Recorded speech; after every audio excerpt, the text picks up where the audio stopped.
I prepared my remarks for the first time ever, and as I'm listening to everything, I'm thinking, well, no, but I really want to talk about that. But I will go through my remarks and talk about what the book is. Thank you first to Surya for inviting me. We met at another conference on El Sistema just this past June.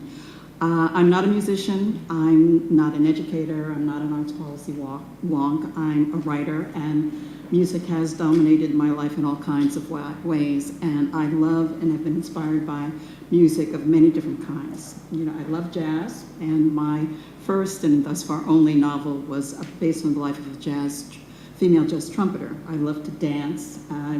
Boogie to Motown and James Brown and Aretha, and way back in the day, I was part of a semi-professional Afro-Cuban troupe, and even studied with Alvin Ailey for a while. I can't say that I'm totally down with hip hop, but a groove is a groove, and now that the words have moved out of the gutter,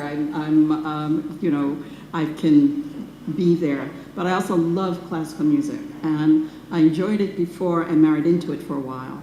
But as I became more immersed, I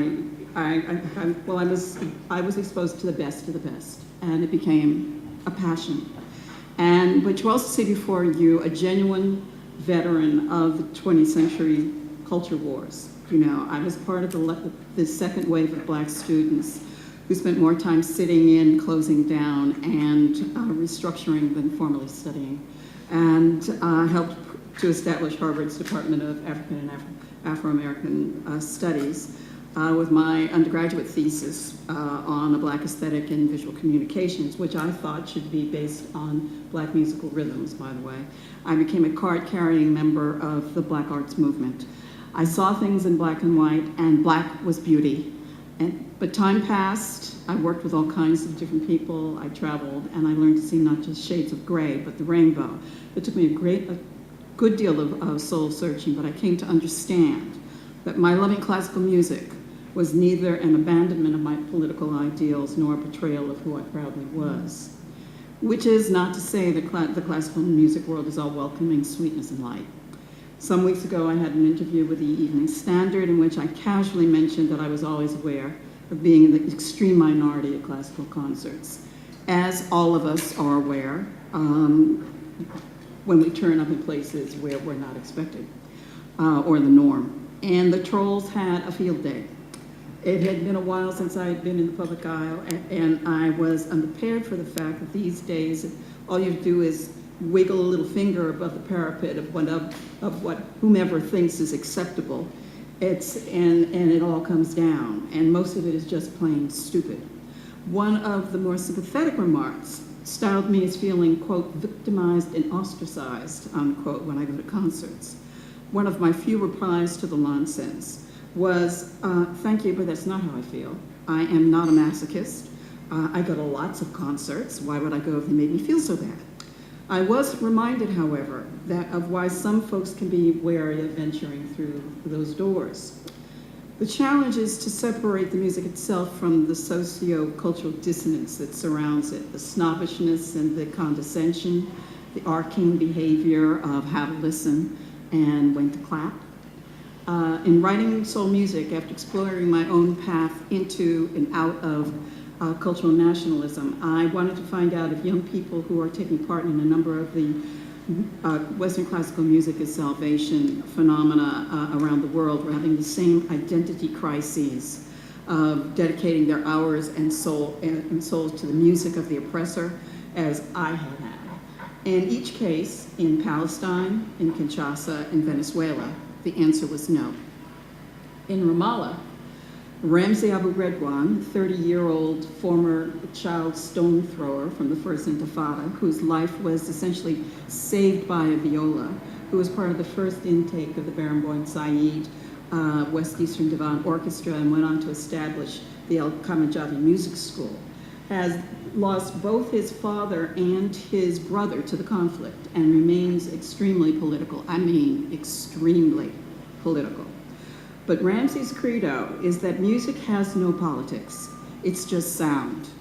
His colleague in charge of the school's branch in Jenin, who was an oud player, by the way, not a Western music player, he said to me, we Palestinians love everything beautiful.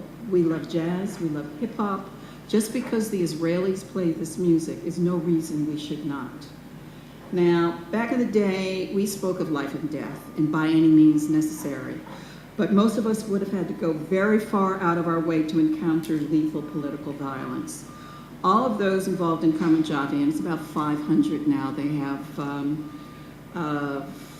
5 places in Palestine, including in refugee camps, and they also work in Lebanon, outside of Beirut. All of these kids are experience relentless subjugation. For example, just in June,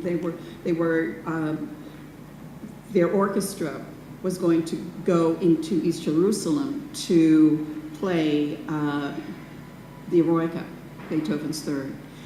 And as is often the case, young men, that means young teenagers, they weren't allowed past the checkpoint, so they couldn't perform. This happens all the time. They cannot travel in and out of the West Bank. But the music they choose to explore and serve isn't seen as part of that oppression. In Kinshasa, and although I've been to Kinshasa, I based this part of the book on a film that I saw called Kinshasa Symphony. And because I had been to Kinshasa, I was stunned that there could be a symphony orchestra under these circumstances.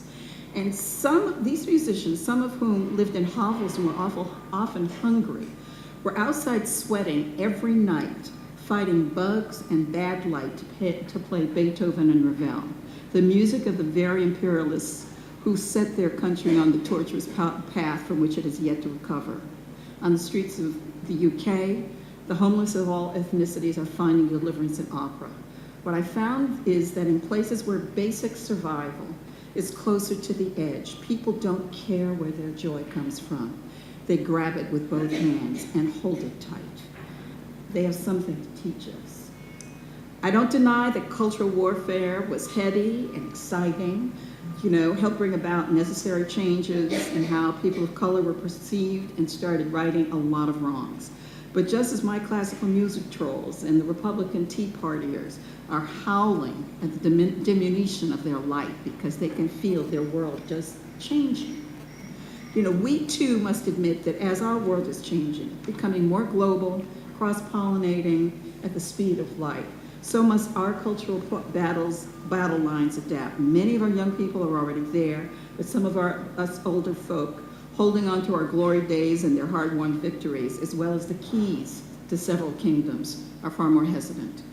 I absolutely believe that an understanding of history is necessary and the preservation of cultural texture is important, but I also maintain that you don't deny your own heritage or beauty by embracing the transformative joy of another, and that one joy need not cancel out the other.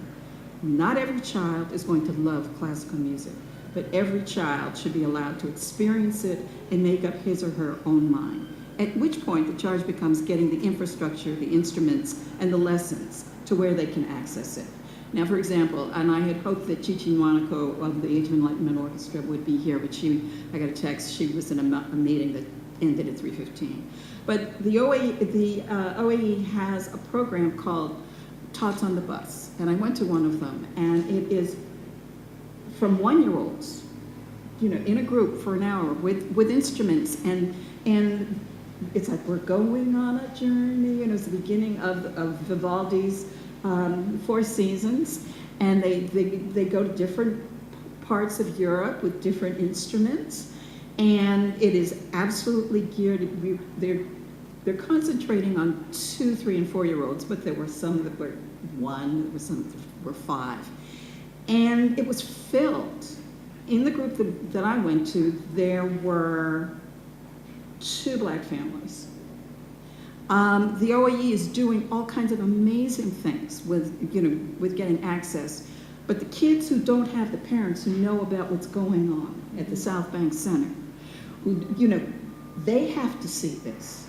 And it's got to be more, once they say, oh, I want to do that, it's got to be more than once a week for a year. which is part of what the government is doing. And now, I could talk for Texas about this. And one of the things is, of course, everybody is so excited about the Olympics and what's, in dedicating stuff for sports. And what is that going to do to the availability of resources? Thank you. Thank you.